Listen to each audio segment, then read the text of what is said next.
अच्छा बच्चों का डांस, अच्छा आपका भंगड़ा और क्रिसमस का जो सेलिब्रेशन था आप लोग बहुत ही आनंद के साथ कर रहे हैं।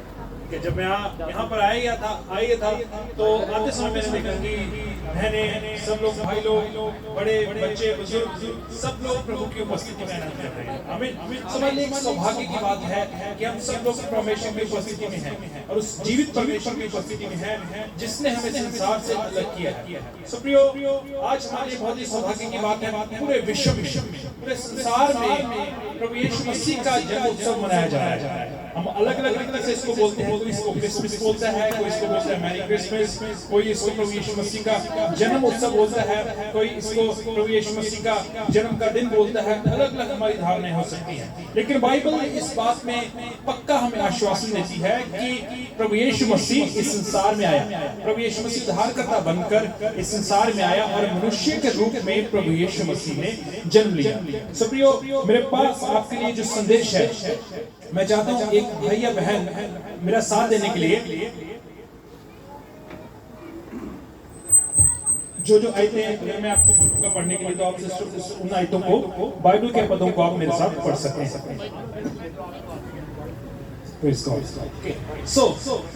कितने लोग मेरे साथ हैं आज? सब लोग मेरे साथ हैं ना? सो जोर से बोली हालेलुया, हालेलुया। इसने पहले बोला है कि हालेलुया का अर्थ है परमेश्वर की स्तुति हो, परमेश्वर की महिमा हो। ऊंचे स्थानों में उस परमेश्वर को क्या करते हैं? हम महिमा देते हैं। सो प्रभु के दास ने बड़े अच्छे प्रबंध आप लोगों के लिए किए हुए हैं। परमेश्वर के दास ने कई दिनों की जो उनकी मेहनत है, उनकी मशक्कत है, वो लगातार अपनी मेहनत कर रहे हैं ताकि आत्माओं तक वचन पहुंचे, ताकि आप लोगों के सहयोग के द्वारा बहुत सारी आत्माएं बचाई जाए, ताकि हर एक जन तक प्रभु यीशु मसीह का संदेश पहुंच जाए। मेरे प्रियो, जो बाइबल का इतिहास हमें इस प्रकार से बताता है कि प्रभु यीशु मसीह उद्धारकर्ता बनकर इस संसार में आए। और जो क्रिसमस का इतिहास है, बाइबल की बहुत सी अलग अलग धारणाएं हैं। कोई बोलता 25 दिसंबर को यीशु मसीह पैदा हुआ, कोई बोलता कि नहीं ये तो सितंबर का महीना था, लेकिन अलग अलग धारणाएं हैं। लेकिन बाइबल इस बात की हमें पुष्टि देती है, बाइबल इस बात का हमें पुख्ता सबूत देती है कि प्रभु यीशु मसीह इस संसार में आया, इसका जन्म हुआ, मनुष्य के रूप में उसका आगमन हुआ। सो हमारी अलग अलग धारणाएं हो सकती हैं, लेकिन जब विश्वव्यापी जो कलीसिया थी, विश्वव्यापी कलीसिया ने एक दिन को निर्धारित कर लिया कि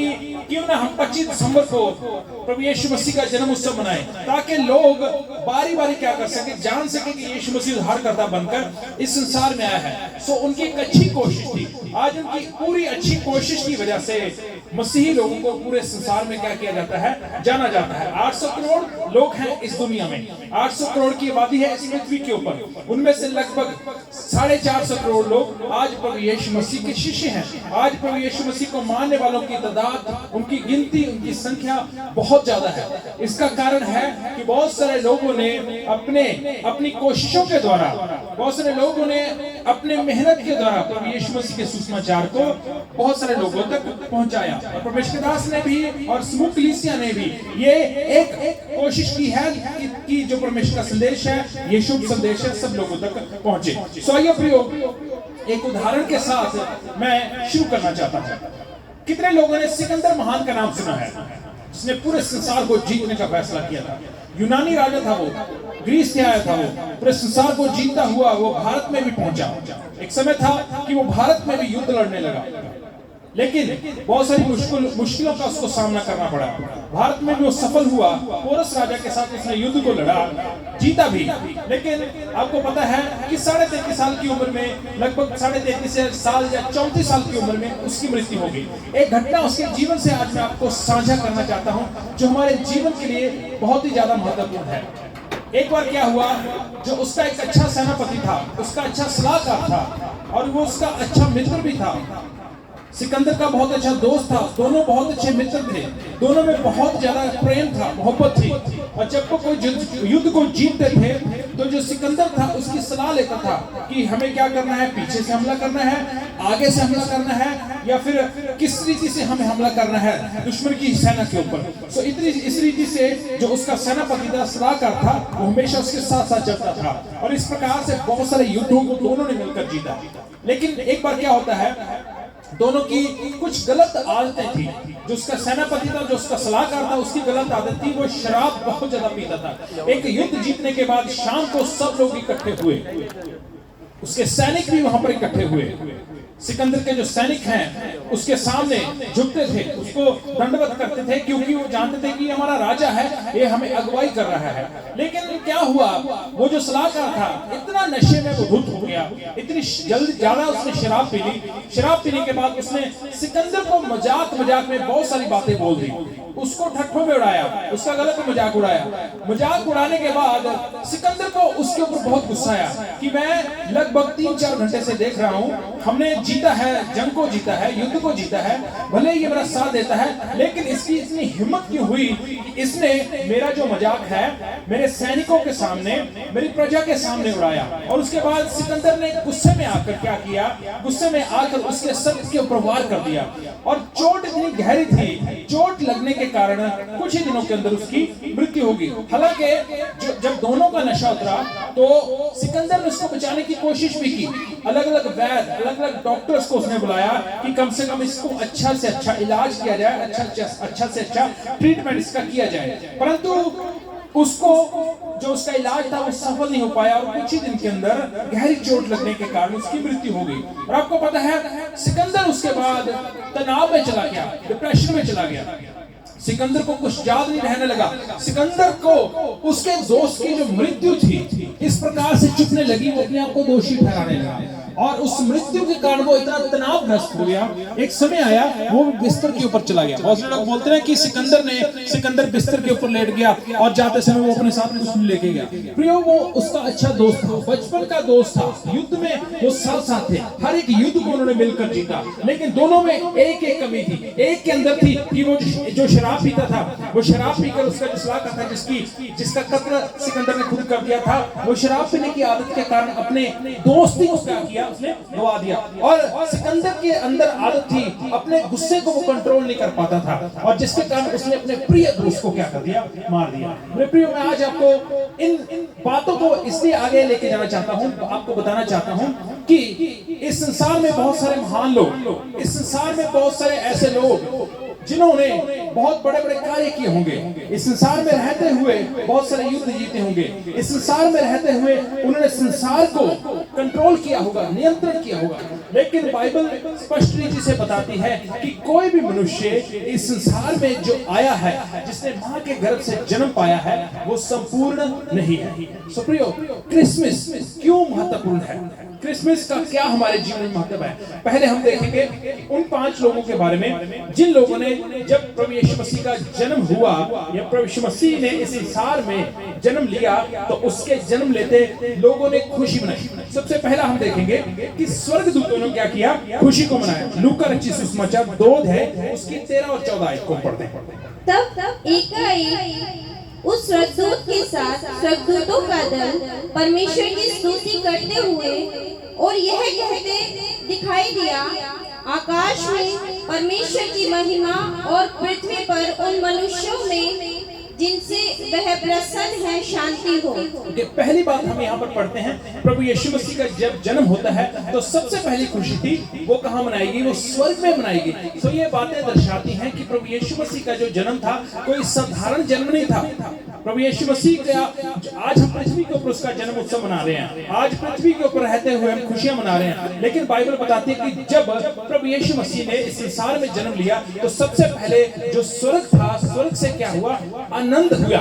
स्वर्ग से जो स्वर्गदूत थे उन्होंने जय जयकार की, उन्होंने परमेश्वर की महिमा की, उन्होंने परमेश्वर की महिमा को प्रकट किया। सो यीशु मसीह के जन्म के ऊपर खुशियां कहां से आने लगी, स्वर्ग से आने लगी, क्योंकि उनको पता था कि जो उद्धारकर्ता इस पृथ्वी के ऊपर आया है, जिसने देह धारण की है, वो स्वर्ग से ही अपने सिंहासन को छोड़कर इस पृथ्वी के ऊपर आया है। सो ये था पहला। दूसरा हम पढ़ेंगे कि चिरवाहे आनंदित हुए। लूका 2 है, उसकी 20 आयत। और गडरिये जैसा उनसे कहा गया था वैसे ही सब सुनकर और देखकर परमेश्वर की महिमा और स्तुति करते हुए लौट गए। और यहाँ पर दूसरा हम पढ़ते हैं, गडरिये या चरवाहे जो अपने भेड़ों की क्या कर रहे थे, रखवाली कर रहे थे। रात का समय था, दूत उनके सामने प्रकट होता है। स्वर्गदूत ने जाकर उनको एक संदेश दिया कि आज दाऊद के नगर में क्या हुआ है, उद्धारकर्ता का जन्म हुआ है, मुक्तिदाता का जन्म हुआ है। मेरे प्रियो, ये था दूसरा हृदय या दूसरे प्रकार के लोगों की कैटेगरी, यानी वो लोग जो दिल के नम्र थे, दिल के दीन थे। उन्होंने एकदम से जैसे स्वर्गदूतों के द्वारा संदेश सुना, उन्होंने क्या किया, इसको एकदम से एक्शन में लिया, एकदम से उसका अभ्यास किया और वो भागते भागते वहां पर चले गए जहां पर उद्धारकर्ता प्रभु यीशु मसीह का जन्म हुआ था। उन्होंने अपने जो उनकी भेड़ें थी या उनका झुंड था, उनकी परवाह नहीं की। उन्होंने किस चीज की परवाह की? उन्होंने देखा कि इस संसार में सबसे कीमती चीज, इस संसार में सबसे कीमती तोहफा आ चुका है, जो हमारे लिए क्या है, सबसे बड़ा उपहार, बहुत बेशकीमती है। और अब वो अपने झुंडों की परवाह न करते हुए वो सीधा कहां पर चले गए, जहां पर प्रभु यीशु मसीह ने देह धारण की थी। प्रभु यीशु मसीह एक बालक के रूप में पैदा हुए थे। ये था दूसरे प्रकार के लोग, जिनका दिल, जिनका हृदय क्या था, नर्म था, नम्र था, दीन था, और उनके अंदर क्या थी, हलीमी थी। और तीसरे प्रकार के लोग, वो कौन से? वह आत्मा के सिखाने से मंदिर में आया, और जब माता पिता उस बालक यीशु को भीतर लाए कि उसके लिए व्यवस्था की रीति के अनुसार करे, तो उसने उसे अपनी गोद में लिया और परमेश्वर का धन्यवाद करके कहा, हे स्वामी, अब तू अपने दास को अपने वचन के अनुसार शांति से विदा करता है, क्योंकि मेरी आंखों ने तेरे उद्धार को देख लिया है। ओके, तीसरे हम यहाँ पर पढ़ते हैं, शिमोन नाम का याजक था, जहां पर उसने प्रभु यीशु मसीह के दर्शन किए, और दर्शन करने के बाद वो भी क्या हुआ, आनंद से भर गया, क्योंकि वो बहुत समय से इंतजार कर रहा था। वो व्यवस्था की, वो जो पुराना नियम था, वो बाइबल को वो पढ़ता था, और भविष्यवाणियां बाइबल में दर्ज थी। वो ये बताती थी कि प्रभु यीशु मसीह उद्धारकर्ता यरूशलेम में पैदा होगा, बैतलहम में पैदा होगा, और इसी इस्राएल देश में उसका जन्म होगा, और वो अपने लोगों का क्या करेगा, उद्धार करेगा। और वो परमेश्वर के उद्धार का इंतजार कर रहा था, और यीशु मसीह को दर्शन करके, यीशु मसीह को देखकर उसने कहा कि आज मेरी तमन्ना, मेरी इच्छा क्या हो गई, पूरी हो गई। सो प्रियो, सबसे पहले स्वर्ग ने आनंद किया, उसके बाद दीन, नम्र, ठीक है, और परमेश्वर के लिए उपलब्ध जो चरवाहे थे, उन्होंने आनंद किया। और जो तीसरे प्रकार के लोग थे, याजक लोग, यहाँ बोल सकते हैं कि जिनकी ड्यूटी या जिनका कार्य एक परमेश्वर के मंदिर में था, और वो दिन रात परमेश्वर के मंदिर में, परमेश्वर के भवन में सेवा करते थे, उनका हृदय में क्या हुआ, आनंद के साथ भर गया। अभी हम चौथे प्रकार के लोगों की तरफ पढ़ेंगे। वो चौथे प्रकार के जो लोग थे, उन्होंने परमेश्वर की महिमा कैसे की, कैसे प्रभु यीशु मसीह के जन्म के ऊपर उन्होंने आनंद बनाया, जिनका हृदय आनंद के साथ भर गया। आगे पढ़िए सिस्टर। और वह उस घड़ी वहां आकर प्रभु का धन्यवाद करने लगी, और उन सबों से जो यरूशलेम से छुटकारे की बाट जोते थे, उस बालक के विषय में बातें करने लगी। और यहाँ पर लिखा है, हन्ना नामक एक स्त्री के बारे में, जो लगभग 84 साल से विधवा थी। लगभग उसकी 110 साल के करीब उम्र होगी, ठीक है, और वो लिखा है 84 साल से विधवा थी। और ऐसी स्त्री जो लगातार 84 साल से इंतजार कर रही थी, जिसने भविष्यवाणी की किताबों को पढ़ा था, जिसने बाइबल की व्यवस्था को पढ़ा था कि उद्धारकर्ता इस संसार में आएगा और हमारे देश में ही पैदा होगा, हमारे देश में ही प्रकट होगा, और वो लगातार उसका इंतजार कर रही थी। और जब उसने सुसमाचार को सुना, इस शुभ संदेश को सुना, शुभ संदेश को सुन के उसका हृदय भी खुशी के साथ भर गया, आनंद के साथ भर गया, और उसने भी प्रभु यीशु मसीह के जन्म के बाद अपने हृदय में खुशी को, आनंद को जन्म दिया। और उसने भी क्या किया, वहां पर लिखा है, अलग अलग लोगों के साथ जाकर, जहां पर वो उपस्थित थी, अपने पड़ोसियों के साथ जाकर, अपने रिश्तेदारों के साथ जाकर, अपने आस पड़ोस के लोगों के पास जाकर उसने ये बताया कि आज एक सबसे बड़ा आनंद का दिन आ पहुंचा है, जिसका इंतजार समस्त विश्व कर रहा था, पूरा संसार जिसके बारे में इंतजार कर रहा था। आज उद्धारकर्ता प्रभु यीशु मसीह का जन्म हमारे देश में, हमारे गांव में और हमारे नगर में हो चुका है। और ये चौथे प्रकार के लोग थे, हन्ना नामक एक विधवा स्त्री ने, जिसको जीवन में कोई आशा नहीं थी, लेकिन जिसने अपनी आशा सिर्फ और सिर्फ परमेश्वर को बना लिया था। उसने भी क्या किया, अपने जीवन में आनंद किया, और जिसके जीवन में दुख थे, दुखों को पीछे छोड़कर उसने अपने जीवन का आधार परमेश्वर को बना लिया। ये थे चौथे प्रकार के लोग। आइए हम पांचवें प्रकार के लोगों के बारे में पढ़ते हैं। उस तारे को देखकर वे अति आनंदित हुए।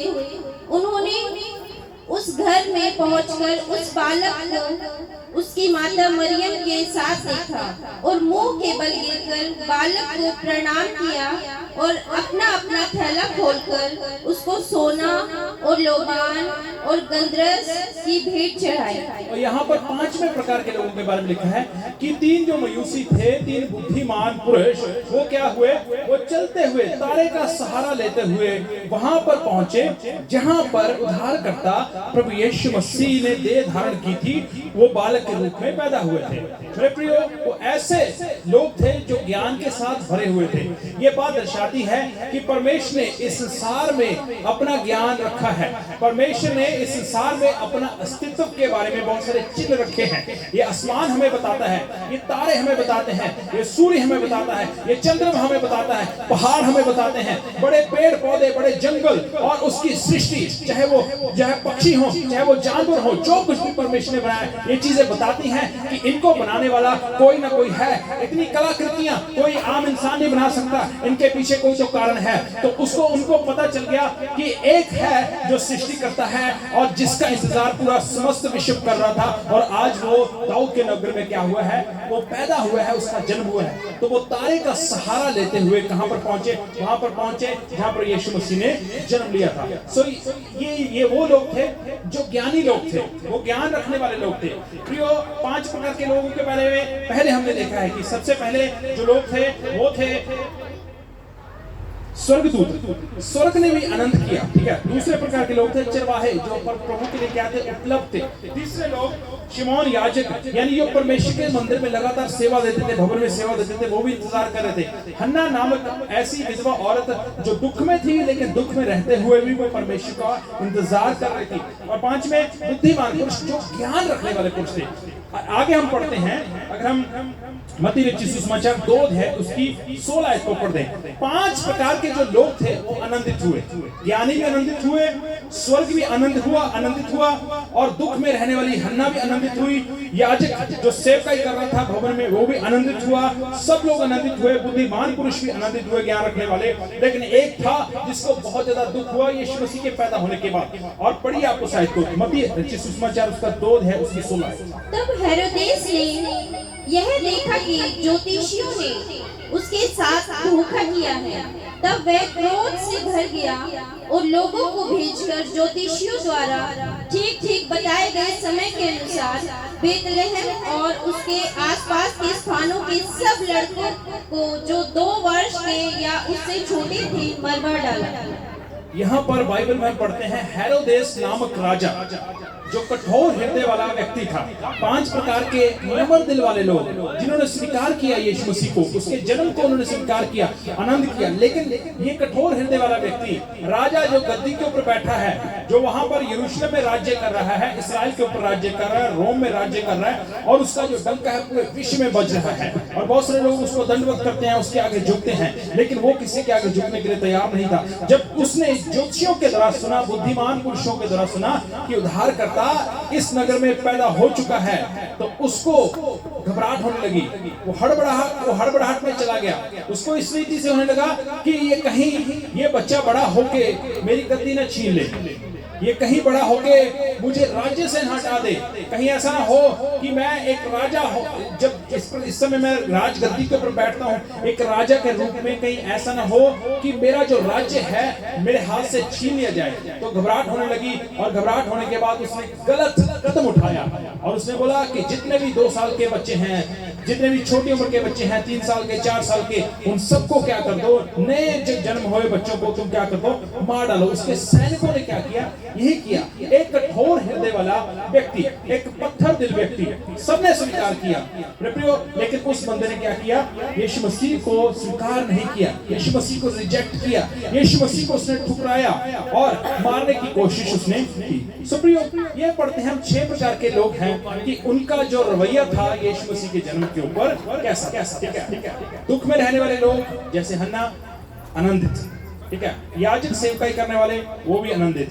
स्वर्गदूत जो परमेश्वर के सेवकाई 24 विराजमान रहते हैं स्वर्ग में, वो भी आनंदित, ठीक है। बुद्धिमान पुरुष जो ज्ञानी पुरुष, वो भी आनंदित। ठीक है। और चरवाहे नम्र दीन दिन वो भी आनंदित। लेकिन एक था जिसके दिल में नम्रता नहीं थी, पूरा उसका हृदय घमंड के साथ भरा हुआ था, वो था हेरोदेस, और जिसने क्या किया, यीशु मसीह को खत्म करने की कोशिश की। सो प्रियो, ये सवाल हमारे सामने हो सकते हैं और आज भी इस संसार में रहते हुए हम इन 6 प्रकार के लोगों को देख सकते हैं, ठीक है। हम में से बहुत सारे ऐसे लोग हो सकते हैं जिनका हृदय शायद हन्ना की तरह हो, बहुत सारे जीवन में दुख होंगे, लेकिन फिर भी हम परमेश्वर के साथ चल रहे होंगे, ठीक है। बहुत सारे लोग हम में से हो सकते हैं ज्ञानी पुरुषों की तरह, हम ज्ञान को ढूंढते हैं कि कहीं ना कहीं तो हम परमेश्वर के वचन के साथ जुड़ जाएं, कहीं ना कहीं हम उद्धारकर्ता के साथ जुड़ जाएं, कहीं ना कहीं हम परमेश्वर के बारे में जान लें। सो प्रिय, इस प्रकार का रवैया हो सकता है और इस संसार में रहते इस प्रकार के लोग आज भी मौजूद हैं, हेरोदेस जैसे, जिनका हृदय पत्थर का है, कठोर हृदय है, घमंड उनके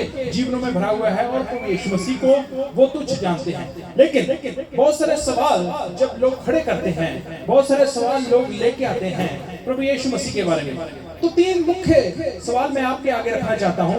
3 मुख्य जो चीजें हैं वो मैं आपके आगे रखना चाहता हूं, जो हमारे जीवन के लिए बहुत ही महत्वपूर्ण है। पहली बात जो मैं आपके सम्मुख रखना चाहता हूं वो है, कौन है प्रभु यीशु मसीह, कौन है आखिर यीशु मसीह। बहुत सारे लोगों के सवाल रहते हैं, ठीक है। आप किसी से भी पूछिए, कोई बोलता है प्रभु यीशु मसीह जी बाहर का गुरु है, प्रभु यीशु मसीह अंग्रेजों का गुरु है। बहुत सारी गलत धारणाएं लोगों के जीवनों में पाई जाती है। हालांकि प्रभु यीशु मसीह का जो जन्म है वो एशिया में हुआ, ठीक है। जो एशिया है वो हमारा भारत उसी महाद्वीप में आता है, और जो इस्राएल देश है जहाँ पर प्रभु यीशु मसीह का जन्म हुआ, ठीक है, और उस देश में जो पैदा होने वाले लोग उनको यहूदी बोला जाता है, और वो पूरा जो वर्ल्ड है, पूरा संसार है, संसार का वो सेंटर पाया जाता है, वो बिल्कुल उसका बीच वाला किनारा है। सो प्रियो, वहां पर प्रभु यीशु मसीह का जन्म हुआ। बहुत सारे लोगों की अलग अलग गलत धारणाएं हैं प्रभु यीशु मसीह के बारे में, अलग अलग सोच है उनकी, अलग अलग प्रश्न हैं उनके, और बहुत सारे लोग यीशु मसीह को आज सोशल मीडिया के ऊपर अगर हम देखें, बहुत सारी भद्दी बातें, गलत बातें, मजाक वाली बातें, इस प्रकार से प्रभु यीशु मसीह के बारे में बोला जाता है। लेकिन बाइबल हमें स्पष्ट बताती है प्रभु यीशु मसीह कौन है। जब हम बहुत सारी नैतिक पुस्तकें, बहुत सारी धार्मिक पुस्तकें उनका अध्ययन करते हैं, अध्ययन करने के बाद एक बात हमें स्पष्ट हो जाती है, हमें क्लियर हो जाती है कि जो परमेश्वर है वो एक ही है, ठीक है। उसको छोड़कर और कोई परमेश्वर है ही नहीं, सिर्फ एक ही परमेश्वर है जिसने पूरी दुनिया को, पूरी कायनात को, पूरे संसार को बनाया है, जिसने सब मनुष्यों को बनाया है, ठीक है। चाहे कोई भारत में रह रहा है, चाहे कोई अमेरिका में रह रहा है, चाहे कोई कनाडा में रह रहा है, चाहे कोई एशिया महाद्वीप में रह रहा है, चाहे कोई यूरोप महाद्वीप में रह रहा है, हर एक मनुष्य की जो सृष्टि है वो केवल और केवल परमेश्वर ने की है। प्रत्येक मनुष्य परमेश्वर के द्वारा क्या किया गया है, सृजा गया है, और वो उसी की सृष्टि है। जो कुछ दिखता है वो परमेश्वर ने ही बनाया है। तो सवाल ये खड़ा होता है कि यीशु मसीह के बारे में, आखिर यीशु मसीह है कौन। सो गलातियों की पत्री 3 अध्याय उसकी 2 आयत को जब हम पढ़ते हैं तो हमें स्पष्ट करती है प्रभु यीशु मसीह आखिर है कौन। मैं तुमसे केवल यह जानना चाहता हूँ कि तुमने आत्मा को क्या व्यवस्था के कामों से या विश्वास के समाचार से पाया। गलातियों की पत्री 3 अध्याय उसकी 2 आयत, वहां पर लिखा है परमेश्वर एक ही है जी। तो वहां पर लिखा है कि जो परमेश्वर वो एक ही है, उसको छोड़ के और कोई परमेश्वर है ही नहीं। मेरे प्रियो, जब हम व्यवस्था को देखते हैं, इस संसार की व्यवस्था को देखते हैं, एक गांव को जो चलाने वाला होता है वो एक ही मुख्य जो अगुवा होता है, एक देश को चलाने वाला एक ही मुख्य अगुवा होता है, ठीक है। एक परिवार को चलाने वाला एक ही मुख्य अगुवा होता है। सो अगर इस संसार में एक मुख्य अगुवा ठहराया जाता है दूसरों को अगुवाई करने के लिए, तो बाइबल स्पष्ट रीति से बताती है कि परमेश्वर एक ही है जो पूरे संसार की क्या कर रहा है, अगुवाही कर रहा है। पूरे संसार को वो चलाने वाला परमेश्वर है। तो यीशु मसीह है कौन, यीशु मसीह आखिर है कौन, क्यों लोग उसके इतने दीवाने हैं, क्यों 800 करोड़ की आबादी में, पूरे संसार की जो 800 करोड़ की आबादी है, 450 करोड़ प्रभु यीशु मसीह की आराधना करते हैं। हर मुल्क में, हर देश में, हर भाषा बोलने वाले लोग प्रभु यीशु मसीह की क्या करते हैं, आराधना करते हैं। कहीं पर भी आप चले जाओ, जंगलों में, पहाड़ों में, या फिर ऐसे एरिया में जहाँ पर बिजली की व्यवस्था भी नहीं है, यहाँ पर खाने के लिए सही वस्तुएं भी नहीं है, पीने के लिए सही पानी भी नहीं है, वहां पर भी आज लोग प्रभु यीशु मसीह की आराधना कर रहे हैं। कारण ये है कि परमेश्वर एक ही है और उस परमेश्वर का नाम प्रभु यीशु मसीह है, और जो देह धारण करके आज से 2024 वर्ष पहले इस संसार में आया। और दूसरी बात, पहला है यीशु मसीह कौन है, दूसरी बात प्रभु यीशु मसीह इस पृथ्वी पर क्यों आए। रोमियो की पत्री 5 अध्याय उसकी 8 और पहला कुरिन्थियों 15 अध्याय उसकी 3 आयत को पढ़ेंगे। अलग अलग कारण थे कि यीशु मसीह इस संसार में आया, परंतु परमेश्वर हम पर अपने प्रेम की भलाई इस रीति से प्रकट करता है कि जब हम पापी ही थे तभी मसीह हमारे लिए मरा। यहाँ पर मैं आपको एक छोटी सी कहानी बताना चाहता हूँ, ध्यान से सुनिएगा इस चीज को। ये एक सच्ची घटना के ऊपर आधारित कहानी है। एक छोटी बच्ची थी, बहुत ही सुंदर आंखें थी उसकी, बहुत ही खूबसूरत बच्ची थी। वो स्कूल में पढ़ाई करती थी और उसके जो टीचर्स थे वो भी उसको बहुत पसंद करते थे, और क्लास में पढ़ने वाले जो स्टूडेंट्स उसके साथी थे सब लोग उस छोटी बच्ची को बहुत पसंद करते थे, क्योंकि जिसकी आंखें थी वो बहुत ही ज्यादा अद्भुत थी, वो बहुत ही सुंदर बच्ची थी, प्यारी बच्ची थी। और सब लोग क्या करना चाहते थे, उस बच्ची के माता और पिता से मिलना चाहते थे। बहुत सारे लोगों ने कोशिश की, और एक दिन क्या हुआ, टीचर्स ने बोला कि हम तुम्हारे माँ और बाप दोनों से मिलना चाहते हैं, दोनों माता पिता को आप हमें मिलाओ। बहुत सारे स्टूडेंट्स ने बोला कि हम देखना चाहते हैं कि जिस माता पिता से आपका जन्म हुआ, ठीक है, आपकी आंखें इतनी सुंदर हैं तो उनकी आंखें कितनी सुंदर होंगी, वो कितने खूबसूरत होंगे। तो बच्ची के सामने बहुत सारे लोग जिद करने लगे, बच्ची के सामने स्कूल के टीचर्स जिद करने लगे, बच्ची के सामने जो उसके साथ पढ़ाई करने वाले, उसकी क्लास में पढ़ाई करने वाले जो स्टूडेंट्स थे, विद्यार्थी थे, वो लोग भी जिद करने लगे। एक दिन वो बच्ची क्या हुई, अपनी माँ के पास आई रोती रोती, अपनी माँ को आके बोलती है कि मेरे कर्म फूट गए कि मैंने जो तेरी कोख से जन्म ले लिया, आज मैं तुझे लेकर कहीं दूसरी जगह में नहीं जा सकती। इस प्रकार से वो बच्ची ने अपनी माँ को बोला। वो इसलिए बोला क्योंकि जिस माँ से उसने जन्म लिया था, जो उसका चेहरा था वो झुलसा हुआ था, उसका चेहरा था वो जला हुआ था। उसकी माँ ने उसको बोला, तू मुझे अपने स्कूल में अपने दोस्तों के साथ या टीचर्स के साथ नहीं मिलाना चाहती, कोई दिक्कत नहीं, लेकिन बेटी एक बात को ध्यान से सुन, तो याद रख इस चीज को अपने जीवन में, जिंदगी भर इस चीज को अपने जीवन में याद रखना। जब तू छोटी थी, हमारे कमरे में आग लगी, उस कमरे में तेरे पिताजी झुलस गए, उनकी मृत्यु हो गई, लेकिन तू छोटी थी और मैंने तेरे पिता को भी बचाने की कोशिश की और तुझे भी बचाने की कोशिश की।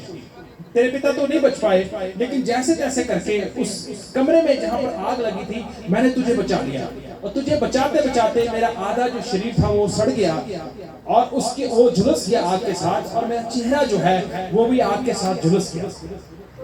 ये है कहानी। और उसके बाद वो जो छोटी बच्ची थी, सुंदर आंखों वाली खूबसूरत बच्ची, वो रोने लगी। वो बोली, अगर माँ आज लोग मेरी प्रशंसा कर रहे हैं, आज अगर मेरे टीचर्स मुझे हाथों के ऊपर उठाते हैं, मेरे क्लास के जो विद्यार्थी हैं वो मेरे साथ खेलना चाहते हैं, वो मेरे साथ मस्ती करना चाहते हैं, वो मेरे साथ समय को बिताना चाहते हैं, उसके पीछे का जो कारण है वो सिर्फ आप हैं। और उसी समय उसने अपनी माँ को गले से लगाया। जितनी नफरत बचपन से उसने अपनी माँ के साथ पाल के रखी थी, सारी नफरत को उसने खत्म करके एकदम से अपनी माँ को उसने गले के साथ लगाया और उससे उसी समय क्षमा मांगी। इस कहानी से मैं आपको क्या बताना चाहता हूँ प्रियो, प्रभु यीशु मसीह ने भी ऐसे किया हमें बचाने के लिए कि हम उस नरक की आग में ना झुलस जाएं, हम उस पाप के कारण जिसके लिए परमेश्वर ने एक न्याय को तैयार किया हुआ है, जिसको अनंत काल की सजा बोलते हैं। 3 प्रकार की मृत्यु होती है। जब इंसान का रिश्ता परमेश्वर से नहीं होता, उसको आत्मिक मृत्यु बोलते हैं। और जब इंसान अपने ऊपर परमेश्वर के साथ रिश्ते को कभी कायम नहीं रख पाता, अपने साथ परमेश्वर को अधिकारी नहीं रख पाता अपने ऊपर, और उसके बाद इंसान का न्याय ठहराया गया है। इस शरीर को छोड़ने के बाद इंसान का क्या होना है, न्याय होना है, उसको अनंत काल की मृत्यु बोला जाता है। और एक मृत्यु है कि शरीर में हम सब ने क्या करना है, इस शरीर को क्या करना है, त्यागना है, इस देह को त्यागना है, शरीर को छोड़ना है, प्राणों को त्यागना है। ठीक है, शरीर अपनी जगह चला जाएगा मिट्टी में, जो प्राण है वो अपनी जगह चले जाएंगे, और जो आत्मा है, आत्मा अमर है, आत्मा कभी खत्म नहीं होता, वो कभी नाश नहीं होता, और उस आत्मा का परमेश्वर न्याय करेगा, तीनों जब अलग हो जाते हैं। सो प्रियो, इस प्रकार से प्रभु यीशु मसीह ने हमें बचाने के लिए कि हम उस नरक की आग से बच जाएं, उस नरक की आग में हम ना झुलसे, प्रभु यीशु मसीह ने उस मां की तरह हमें सहारा दिया। अपने ऊपर उसने उस कष्ट को ले लिया, अपने ऊपर उसने बोझ को ले लिया, उसने बाइबल में लिखा है कि जो उसका चेहरा वो देखने लायक नहीं था, और जो उसका चेहरा था वो इस प्रकार से, उसकी दाढ़ी नोची गई, उसके मुंह के ऊपर थूका गया, उसको पूरा लज्जित किया गया, शर्मसार किया गया। वो किस लिए? वो आपके लिए और मेरे लिए किया गया मेरे प्रियो, ताकि हम क्या कर सके, उस आग में से निकल सके और बचाए जा सके। सो प्रियो, अलग अलग रीति से प्रभु यीशु मसीह इस पृथ्वी के ऊपर आया, और सबसे बड़ा कारण यही है कि यीशु मसीह पूरी मानव जाति के लिए, बाइबल में जो हम परमेश्वर के वचन को यूहन्ना रचित सुसमाचार 3 अध्याय उसकी 16 को पढ़ते हैं, वहां पर लिखा है कि परमेश्वर ने समस्त जगत से ऐसा प्रेम किया, उसने अपना पुत्र इस संसार के लिए दे दिया, ताकि जो कोई उसके ऊपर विश्वास करे वो नाश ना हो वरन अनंत जीवन पाए। मेरे प्रियो, एक मैं आपको उदाहरण देना चाहता हूं। अगर हमारे देश के प्रधानमंत्री या हमारे देश के राष्ट्रपति, एक उच्च अधिकारी, वो हमें आके पैसों का एक बंडल दे कि ये मेरी ओर से आपको मुफ्त में उपहार है, ये लीजिए 1 लाख रुपए, और हम मूर्खता करें, उनके सामने ही वो पैसों को जला दे, जो माननीय प्रधानमंत्री साहब या माननीय हमारे राष्ट्रपति साहब, उनको कैसा महसूस होगा? वो अपनी आंखों से जब इस सीन को देखेंगे, हमारी मूर्खता भरी चीजों को देखेंगे, उनको कैसे महसूस होगा? सोचेंगे सबसे मूर्ख इंसान है, इसको मुफ्त में मिला, इसने मुफ्त में नहीं लिया।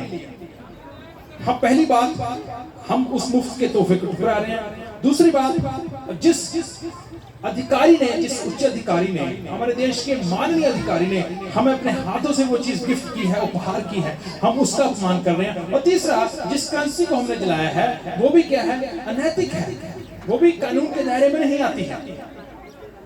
सुप्रियो, इस प्रकार से परमेश्वर ने हमारे लिए एक बड़ा उपहार दिया। 2024 वर्ष पहले प्रभु यीशु मसीह संसार में आए, लेकिन आज बहुत सारी मानव जाति है, वो पाप में, ठट्ठों में, गलत कामों में, अलग अलग रीति से अपने जीवन के अपनी मर्जी करने के द्वारा, अपनी सोच के द्वारा मनुष्य क्या कर रहा है? उस बड़े उपहार को क्या कर रहा है? ठुकरा रहा है। अगर एक देश का माननीय प्रधानमंत्री या राष्ट्रपति, ठीक है, वो माननीय होता है, वैसे हमें ऐसा नहीं करेंगे कि हम अपने जो हमें उपहार दिया जा रहा है उसको हम जलाएं या उनके सामने हम उसका अपमान करें, ऐसा नहीं होगा। लेकिन मनुष्य परमेश्वर के साथ ऐसा ही कर रहा है। मनुष्य को पता है, जब कोविड का समय आया था, बहुत सारे लोग लॉकडाउन हो गए थे, घरों से निकलना लोगों का बाहर बंद हो चुका था, और जो प्रशासन था अपनी जो ड्यूटी था वो अलग अलग रीति से कर रहे थे लोग। सुप्रियो, उस समय बीच में क्या हुआ? जो एंटीडोट था या उसके अगेंस्ट उसमें एक मेडिसिन बननी शुरू हुई, ठीक है, कोविड की जो 2 डोज बहुत सारे लोगों को लगी होंगी। तो उस समय में क्या हुआ? पूरे विश्व में, पूरे संसार में जब कोविड आया, जो कोविड की वैक्सीन थी, बहुत सारे विज्ञानी, बहुत सारे साइंटिस्ट, बहुत सारे मेडिकल डॉक्टर्स इस खोज में लगे कि इसका कोई ना कोई तोड़ जरूर होगा। अगर ये गुर्दों को, अगर ये किडनीज को, अगर लंग्स को, अगर इंटरनल ऑर्गन्स को इंपैक्ट करती है, तो कोई ना कोई इसका एंटीडोट जरूर होगा। हम इसके ऊपर रिसर्च करेंगे, शोध करेंगे। बहुत सारे देश के लोगों ने, बहुत सारे देश के मेडिकल डॉक्टर्स ने, साइंटिस्ट ने खोज को निकाला, और बहुत सारे लोगों ने क्या किया? देश में वैक्सीन को निकाल दिया जो एंटीडोट हो गया, और जो शरीर में दिए जाने के द्वारा बीमारी का असर अगर होगा भी, वो क्या हो जाएगा? धीरे धीरे खत्म हो जाएगा। जो वायरस मनुष्य के अंदर चला गया है वो क्या हो जाएगा? खत्म हो जाएगा। सो प्रियो, प्रभु यीशु मसीह का जन्म इसीलिए हुआ, एक एंटीडोट की तरह, ताकि वो वैक्सीन हमें लग सके और जो पाप है हमारे अंदर से निकल जाए। बाइबल बताती है प्रत्येक मनुष्य जो इस संसार में आता है, स्त्री से जन्म लेता है, वो पाप में क्या लेता है? जन्म लेता है। उसको बचाने के लिए प्रभु यीशु मसीह का जन्म इस संसार में हुआ, इसीलिए यीशु मसीह पृथ्वी के ऊपर आया। अब हम तीसरी बात को पढ़ेंगे, ठीक है। जो तीसरा, बहुत सारे प्रश्न उठाए जाते हैं, तो तीसरा प्रश्न, प्रभु यीशु मसीह ही क्यों? पहला मैंने बताया है कि यीशु है कौन। यीशु एकमात्र परमेश्वर है, पूरा संसार और सृष्टि को बनाने वाला। बहुत सारी नैतिक पुस्तकें, बहुत सारी धार्मिक पुस्तकें आप कहीं पर भी पढ़ लो, वो बताती है एक ही परमेश्वर है, लेकिन बाइबल स्पष्ट करती है जो एक परमेश्वर है उसका नाम प्रभु यीशु मसीह है। और प्रभु यीशु मसीह पृथ्वी पर क्यों आया, ये मकसद मैंने आपको बता दिए हैं, ये उद्देश्य मैंने आपको बता दिए हैं। मानव जाति को नाश होने से बचाने के लिए यीशु मसीह का जन्म इस संसार में हुआ। और तीसरी बात है, प्रभु यीशु मसीह ही क्यों, कोई दूसरा क्यों नहीं। ये प्रश्न बहुत सारे लोगों के माइंड में होता है, बहुत सारे लोगों के डाउट्स होते हैं, बहुत सारे लोगों को शक रहता है कि हमेशा पास्टर्स आके बोलते हैं, मसीह लोग आके बोलते हैं, बहुत सारे जो विश्वासी लोग हैं वो बोलते हैं कि यीशु मसीह के पास आ जाओ, ऐसा हो जाएगा। प्रभु यीशु मसीह की वो खासियत या प्रभु यीशु मसीह की हमेशा प्रशंसा करते रहते हैं। प्रभु यीशु मसीह क्यों, एक उदाहरण मैं आपको देना चाहता हूँ। मान लो हम कहीं से सब्जी लेते हैं, तो सब्जी जब लेते हैं या फल लेते हैं, गला सड़ा फल हम नहीं लेते, ठीक है, छांट छांट के लेते हैं। अरे नहीं भाई ये तो दबा हुआ है, थोड़ा फिसला हुआ है, इसको नहीं लेंगे, थोड़ा ये सब्जी खराब है, ये ताजी नहीं है, ठीक है। तो हम सब्जी लेने में या फल लेने में जो खाने वाली चीजें हैं, ठीक है, बासी सब्जी या जो ताजी नहीं होती या थोड़ी गली सड़ी होती है, कभी उसको पसंद नहीं करते मनुष्य लोग। तो इस प्रकार से हम ठेले से या जहां से हम सब्जी या फल खरीदते हैं, छांट छांट के क्या करते हैं, लेते हैं। मेरे प्रियो, ये चीज हमें समझने की जरूरत है। अगर छोटी सी चीज के लिए हम मनुष्य लोग इतने सोच विचार करते हैं, छोटी सी चीज के लिए हम मनुष्य लोग इतना दिमाग लगाते हैं, तो हम परमेश्वर के विषय में गंभीर क्यों नहीं होते। हम क्यों नहीं जानते कि एक ही परमेश्वर है। हम क्यों नहीं जानते कि यीशु मसीह को जो आज पूरा संसार मान रहा है, प्रभु यीशु मसीह का अनुसरण पूरा संसार कर रहा है, वो आखिर हमारे लिए क्यों आया, क्यों, उसको जानने की आवश्यकता है। जैसे मैंने आपको उपहार की उदाहरण दी है कि उपहार तो हमें दे दिया गया है, लेकिन हमने उसकी कदर नहीं की। इस रीति से हमारे जीवन में होता है। सो प्रियो, प्रभु यीशु मसीह के जो शब्द हैं उनको हम पढ़ेंगे।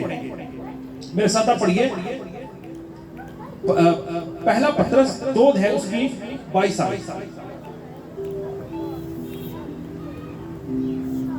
पहला पत्रस 2 है उसकी 22 आयत। झूठा कौन है? केवल वह जो यीशु के मसीह होने से इनकार करता है, और मसीह का विरोधी वही है जो पिता का और पुत्र का इनकार करता है। सो बाइबल यहाँ पर स्पष्ट रीति से बताती है प्रभु यीशु मसीह आखिर है कौन। प्रभु यीशु मसीह इस संसार में क्यों आया और यीशु ही क्यों। ये प्रश्न जब हमारे सामने आता है तो मैं आपको बोलना चाहता हूँ 3-4 बातें हैं वहां पर। पहली बात है कि जो प्रभु यीशु मसीह का जो उसको पुत्र कह के बुलाया जाता है, जिसको परमेश्वर का पुत्र बोला जाता है, वो इसलिए बोला जाता है, अगर पास्टर जी का बेटा है, ठीक है, पास्टर जी भी गाते हैं, अनमोल ने भी आके यहाँ पर गीत को प्रस्तुत किया, ठीक है, ये बच्चा बहुत सारी एक्टिविटीज भी करता है, तो साथ साथ में रहते हुए अनमोल की जो आदतें हैं कुछ ना कुछ तो पास्टर जी के साथ मिलती होंगी। तो देखकर बहुत सारे लोग अंदाजा लगा देते हैं पास्टर जी आपका बेटा है, फर्स्ट टाइम मिलते होंगे। सो उसी रीति से प्रभु यीशु मसीह संसार में आया परमेश्वर के गुणों को लेकर। उसके गुण क्या है? वो पवित्र है, वो शुद्ध है, वो उज्जवल है, वो निर्मल है, उसमें कोई पाप नहीं है, ठीक है। वो पाप रहित उसका जीवन था यीशु मसीह का। संसार में रहते हुए यीशु मसीह ने शत्रुओं से प्रेम करना सिखाया। प्रभु यीशु मसीह ने कभी तलवार नहीं चलाई, प्रभु यीशु मसीह ने कोई बाण नहीं चलाया, कोई हथियार नहीं चलाया, लेकिन आज भी 450 करोड़ लोगों के दिलों में आज प्रभु यीशु मसीह बिना किसी तलवार को चलाए, बिना किसी हथियार को चलाए राज्य कर रहा है। और यीशु मसीह का पैदा होना वो अद्भुत था। प्रभु यीशु मसीह एक कुंवारी के जरिए पैदा हुआ, एक कुंवारी कन्या के गर्भ का एक सहारा प्रभु यीशु मसीह ने लिया। मेरे प्रियो, ये बात हमें बताती है कि उसका इस संसार में आना पवित्रता में था। हम मनुष्य जब पैदा होते हैं, हम मनुष्य माता और पिता के शारीरिक संबंधों की तरह पैदा होते हैं, लेकिन प्रभु यीशु मसीह के विषय में ऐसा नहीं था। उसने सिर्फ एक कुंवारी कन्या के गर्भ का सहारा लिया, क्योंकि जो परमेश्वर है उसके पास अपना अस्तित्व है, लेकिन मनुष्य को बचाने के लिए, मनुष्य के साथ मेल मिलाप करने के लिए उस परमेश्वर को अपना सिंहासन छोड़ के उसको मनुष्य की देह में आना पड़ा, ताकि वो मनुष्य को बुराई से, पाप से क्या कर सके, छुड़ा सके। प्रभु यीशु मसीह का जन्म अद्भुत था, उनकी मृत्यु अद्भुत थी, और जब उनकी मृत्यु हुई, मृत्यु होने के बाद उनकी जो लाश थी, उनकी जो डेड बॉडी थी, वो कब्र में रखी गई। रोम की उसके ऊपर सील थी, रोम की मोहर थी, ताकि उसको कोई तोड़ ना सके, उसको कोई उसकी लाश को कोई चुरा ना सके। और इस प्रकार से उनकी जो मृत्यु थी वो बहुत ही ज्यादा क्या थी, अद्भुत थी। और लिखा है कि मैं खुद अपना प्राण दे रहा हूं, कोई दूसरा मुझसे मेरा प्राण नहीं छीन सकता। Willingly he died for us, इच्छा से प्रभु यीशु मसीह ने हमारे लिए क्या किया, मौत को चुना ताकि हम मनुष्य लोग पाप से छूट सके। और उसके बाद प्रभु यीशु मसीह का पुनरुत्थान। संसार में हम 2 दिन मनाते हैं। अगर हमारे कोई प्रियजन पैदा होता है तो हम उसका जन्मदिन मनाते हैं हर साल। और जब उसकी मृत्यु हो जाए तो हो सकता है, जिसको हम बरसी बोलते हैं, या हम बोल सकते हैं कि हाँ कि ये मनुष्य हमारे बहुत प्रिय थे, संसार में आए। हर एक साल हम क्या करते हैं, उनको यादगारी करते हैं, उनका कोई ना कोई दिन मनाते होंगे। लेकिन यीशु मसीह के विषय में ऐसा नहीं है। प्रभु यीशु मसीह का 25 तारीख को जन्मदिन भी मनाया जाता है। आगे 2-3 महीने बाद प्रभु यीशु मसीह का, जिसको गुड फ्राइडे करके बोलते हैं, उसका क्रूसीकरण, या यीशु मसीह जब क्रूस के ऊपर पूरी विश्व जाति के लिए मरे, वो दिन भी मनाया जाएगा। और एक तीसरा दिन होगा जिसको हम बोलते हैं ईस्टर या resurrection day, good Sunday. Good Sunday के दिन यीशु मसीह रविवार के दिन मुर्दों में से क्या हुआ, जी उठा। ये चीजें किसी मनुष्य के विषय में नहीं की जाती, केवल एक ही है, वो है प्रभु यीशु मसीह। और मेरे प्रियो, इसीलिए यीशु मसीह क्या है, अद्भुत है, सबसे अलग है। पहली बात, वो दुनिया का परमेश्वर है। दूसरी बात, समस्त मानव जाति को बुराई और पाप से छुड़ाने के लिए आया और उसने कीमत को अदा किया। और तीसरी बात, प्रभु यीशु मसीह क्यों अलग है, क्योंकि उसका जीवन, उसका जन्म, उसकी मृत्यु, उसका पुनरुत्थान, मुर्दों में से जी उठना, वो क्या है, अद्भुत है। आज भी बहुत सारी भविष्यवाणियां जो यीशु मसीह ने बोली थी वो पूरी हो रही है, समस्त संसार में पूरी हो रही हैं। कि संसार में झगड़े होंगे, लड़ाई होंगी, बैर होगा, बहुत सारी चीजें थी यीशु मसीह ने जो बोली, वो एक चीज क्या हो रही है, पूरी हो रही है। सो प्रियो, आज परमेश्वर के दास ने, समस्त कलीसिया ने बहुत ही एफर्ट करके, बहुत ही कोशिशें करके आपके लिए इस सभा का आयोजन किया है। ये एक ऐसा समय है जो सबके लिए बहुत कीमती है। इस समय को आप मत गवाएं, सबके लिए बेशकीमती ये समय है। और भारत में भी महान लोग, महात्मा गांधी ने भी, स्वामी विवेकानंद ने भी प्रभु यीशु मसीह के बारे में बड़े बड़े शब्दों को बोला है। उन्होंने भी प्रभु यीशु मसीह की प्रशंसा की है। महात्मा गांधी ने इस प्रकार से बोला है, उन्होंने अपने शब्दों में बोला, मैं ईसा मसीह में त्याग और प्रेम का सर्वोच्च प्रतीक देखता हूं। उनकी स्टेटमेंट थी, बाइबल उन्होंने पढ़ी थी, प्रभु यीशु मसीह के जन्म के बारे में, उनके जीवन के बारे में उन्होंने पढ़ा था। और उन्होंने अपने मुख से ये शब्दों को दोहराया कि मैं प्रभु यीशु मसीह में त्याग और प्रेम का सर्वोच्च प्रतीक देखता हूं, जिसने समस्त मानव जाति के लिए अपने प्राण को त्याग किया। और स्वामी विवेकानंद, जो वेदांती जिनको बोला जाता है, जिन्होंने बहुत बड़ी शिक्षा इस संसार को दी है, पूरे संसार को उन्होंने प्रभावित किया अपनी शिक्षाओं के द्वारा। 1892 में शिकागो में जो एक कॉन्फ्रेंस हुई थी समस्त धर्मों की, उसमें वो भारत की ओर से एक बड़े वक्ता थे, बड़े प्रचारक थे, और उन्होंने वहां पर बोला था। और उनकी स्टेटमेंट प्रभु यीशु मसीह के, बहुत सारी स्टेटमेंट्स हैं उनकी, बहुत सारी चीजें हैं उनके, लेकिन एक चीज जो यीशु मसीह के बारे में उन्होंने बोली, मैं आपके सामने प्रस्तुत करना चाहता हूं। उन्होंने इस प्रकार से बोला, मैं ईसा मसीह को, आदर्श ईसा मसीह को स्वीकार करता हूं। आदर्श ईसा मसीह प्रेम और करुणा का सर्वोच्च प्रतिनिधित्व, यानी प्रभु यीशु मसीह को उन्होंने बोला कि मैं एक आदर्श मसीहा, मसीहा का मतलब होता है छुड़ाने वाला, छुटकारा देने वाला, अगुवाई करने वाला, एक अच्छा हुआ, उसके रूप में मैं उनका सम्मान करता हूँ, उनके आगे मैं दंडवत करता हूँ, झुकता हूँ, क्योंकि वो प्रेम और तरस यानी करुणा के विषय में इस संसार का अगुवा है। क्योंकि यीशु मसीह के पास बीमार लोग भी आते थे, कोढ़ी भी आते थे। आज भी अगर कोई कोढ़ी हो उसको छूता नहीं, लेकिन यीशु मसीह हाथ रखकर उसको ठीक कर देते थे। ये उसका प्रेम था। बहुत सारे लोग, जिनको लोग पत्थर मार के उनके ऊपर दोष लगाते थे कि इसको भी मार दो, इसका ये दोष है, यीशु मसीह उसको बोलते थे, इसको जीने का मौका दो, इसको सुधरने का मौका दो। ये था प्रभु यीशु मसीह का अद्भुत प्रेम। सुप्रियो, जो अलग अलग दिलों के बारे में मैंने आपको पहले ही बता दिया है। ज्ञानी लोग जो तारे को देखकर, बहुत सारे लोग हैं जो सिर्फ ज्ञान तक सीमित रहते हैं, उनको परमेश्वर के साथ जुड़ने से कोई अर्थ नहीं है, कोई मतलब नहीं है। ऐसे लोग वो सिर्फ ज्ञान तक सीमित रहते हैं। हाँ जी मैंने पढ़ा है, हाँ जी मैंने सुना है, हाँ जी मेरे रिश्तेदारों ने मुझे बताया है। बहुत सारी ऐसी बातें वो आपके सामने या मेरे सामने वो रख सकते हैं। और ऐसे लोग चरवाहों जैसे एक बार में ही अपने भेड़ों की परवाह नहीं की, झुंड की परवाह नहीं की, वो सीधा उस स्थान में पहुंचे जहां पर यीशु मसीह का जन्म हुआ था। और वो बोले कि आज हमने अपनी आंखों से उद्धार को देख लिया है।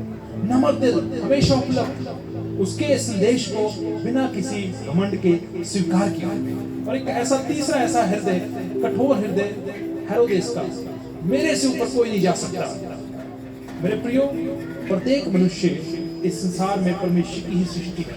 उसको एक सीमित समय दिया गया है, 70 साल, 80 साल, 100 साल, अलग अलग समय दिया गया है। हमें नहीं पता इस संसार को हमने कब छोड़ना है। जैसे मैंने आपको उदाहरण देके बताया है कि आज उस उपहार को आप ठुकराएं ना, उस उपहार को कभी भी अपने जीवन से दूर ना करें। अगर माननीय हमारे देश का उच्च अधिकारी हमें आकर बड़ा उपहार देता है, हम उसके सामने उसका अपमान करते हैं, तो उसकी आंखों में हम बोल सकते हैं कि उसकी आंखों में हमारे लिए जो हमारी इमेज है या हमारी जो सूरत है, या हम बोल सकते हैं कि जो हमारा लहजा है वो इस प्रकार से रहेगा कि नहीं, ये एक स्वार्थी इंसान है, एक बेवकूफ इंसान है। तो आज हम परमेश्वर की उपस्थिति में बेवकूफ ना बने, बल्कि जो संदेश हमारे पास पहुंचा है उस संदेश की हम कदर करें। प्रभु यीशु मसीह इस संसार में इसलिए आया ताकि समस्त मानव जाति को वो छुटकारा दे सके। इसलिए आया ताकि संसार के जो बिखरे हुए रिश्ते हैं, टूटे हुए घर हैं, वो उनको एक कर सके। क्षमा का संदेश, प्रेम का संदेश लेके संसार में आया। वो इसलिए क्योंकि वो ही परमेश्वर है जिसने पूरी संसार को बनाया। और वो नहीं चाहता एक ही परमेश्वर है, वो नहीं चाहता एक ही परमेश्वर की समस्त मानव जाति अपने पाप में नाश हो। और इसलिए उसका चुनाव हमें करना है, क्योंकि वो उसका जन्म, मृत्यु, उसका पुनरुत्थान और उसका वापस आना, उसके द्वारा बोली गई भविष्यवाणियां, उसके द्वारा किए गए कार्य वो क्या है, सबसे अलग है, सबसे उत्तम। सो आइए आज हम अपने पैरों के ऊपर अपनी जगह में खड़े हों, हम प्रार्थना में जाएं, अपने जीवनों को आज हम समर्पित करें प्रभु की उपस्थिति में।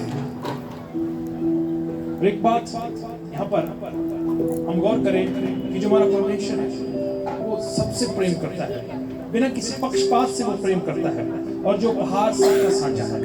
और इसीलिए जो कोशिशें आपके लिए की गई हैं उनकी आप कदर कीजिए। आइए हम अपनी आंखों को बंद करें, हम प्रार्थना में जाएं।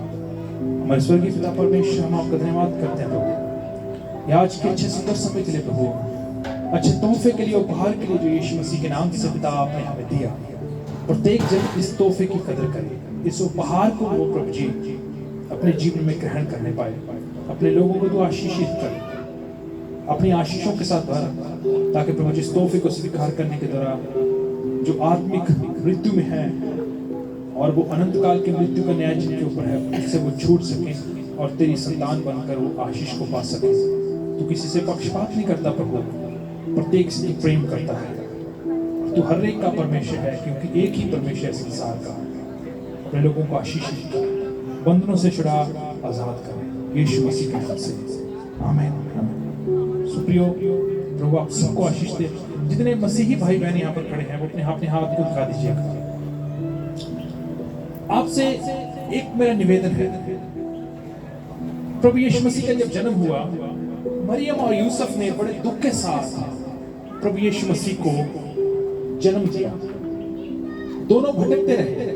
बच्चों ने भी नाटक भी आपको प्रस्तुत करके दिखाया था कि उस समय सेंसस हुई, उस समय जनगणना हुई। उस जनगणना में क्या होता है,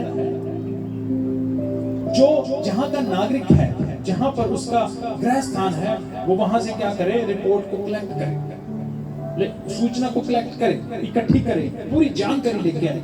जब रोम के बादशाह ने इस चीज का ऐलान किया, और उसके बाद क्या होता है, मरियम और यूसुफ भटकते रहे। प्रभु यीशु मसीह जन्म लेने पर था, लेकिन उन्होंने दुख उठाया और प्रभु यीशु मसीह को तबेले के अंदर मरियम ने जन्म दिया। आज बहुत सारे लोग हैं जिनको यीशु मसीह की जरूरत है। हमें यूसुफ और मरियम के समान बनने की जरूरत है। अगर हम चाहते हैं कि प्रभु यीशु मसीह लोगों के दिलों में जन्म ले, प्रभु यीशु मसीह लोगों के हृदय में जन्म ले, तो आज हमें मरियम और यूसुफ की तरह रोल प्ले करना है। लोग हमारे बारे में क्या कहते हैं, हमारा क्रिटिसिज्म होता है, हमारे ऊपर कोई दोष लगाता है या हमें कोई ऐसी बात बोल देता है, हम इमोशनली वीक हो जाते हैं उन चीज़ों की परवाह छोड़ते हुए। मरियम ने किसी की परवाह नहीं की, यूसुफ ने किसी की परवाह नहीं की, दुख उठाया और दुख में भी उन्होंने यीशु मसीह को जन्म दिया और आज वो यीशु मसीह आज हमारे पास है। भी बहुत सारे लोग उसकी आराधना कर रहे हैं। तो प्रियो, मरियम और यूसुफ की तरह दुख उठाते हुए हम आज यहाँ से मसीही भाई बहन निर्णय लेके जाएं कि हमें क्या करना है। यीशु मसीह को दूसरों के दिलों में लेके आना है, यीशु मसीह के दूसरों के जीवन में यीशु मसीह का हमारे द्वारा जन्म होने का है। परमेश्वर सबको आशीष दे और पूरी मिनिस्ट्री को, पास्टर राजकुमार को मेरी ओर से क्रिसमस की और प्रभु यीशु मसीह के जन्म उत्सव की बहुत सारी बधाई। सबको जय मसीह। Thank you pastor. अब प्रार्थना करेंगे और हम समाप्ति की ओर जाएंगे। आज बैठ जाइए कृपया, सब बैठ जाइए। आंखों को बंद करें, छोटी दुआ। स्वर्गीय पिता, मैं धन्यवाद करता हूँ पिता, आपने सारी मीटिंग को अपने हाथों में लेके चलाया पिता। सारे अरेंजमेंट के लिए मैं धन्यवाद करता हूँ पिता परमेश्वर। और पिता परमेश्वर जितनों ने आपके राज्य में बीजा प्रभु जी, उसके लिए धन्यवाद करता हूँ प्रभु जी। आप अपने दास